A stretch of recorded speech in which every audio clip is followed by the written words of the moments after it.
pelaku atau stakeholder yang melakukan Dewa Putu Susila menambahkan dalam memberi edukasi dan mempersiapkan tenaga kerja atau pelaut kapal pesiar, diperlukan sinergi berbagai instansi mulai dari sekolah, kampus perhotelan, dan kapal pesiar, agen kapal pesiar, dan pemerintah.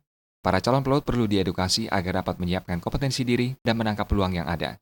KPI Cabang Bali juga berkewajiban melakukan edukasi publik tentang bagaimana prosedur bekerja di kapal pesiar, pembiayaan, hak, kewajiban, dan perlindungan pelaut agar tidak tereksploitasi.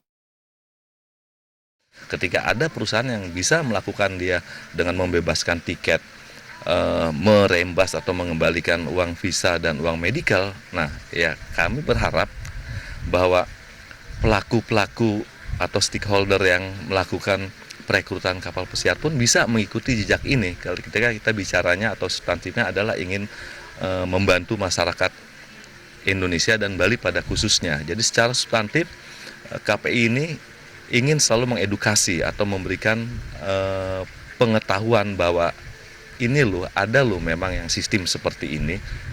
Dewa Susila mengapresiasi para agen kapal pesiar Bali yang sudah menerapkan peraturan internasional yang telah diratifikasi pada Permen Perhubungan Nomor 84 Tahun 2013. Salah satunya tidak memungut biaya tiket keberangkatan calon pelaut kapal pesiar, mengembalikan biaya visa dan medical check ketika pelaut sudah bekerja di atas kapal.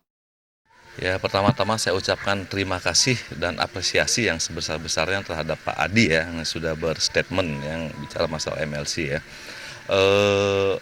Di situ Pak Adi juga sudah menjelaskan secara terang benderang ya bahwa ada beberapa agen atau ada beberapa kapal pesiar yang memang sudah memberlakukan MLC dan ratifikasi undang-undangnya.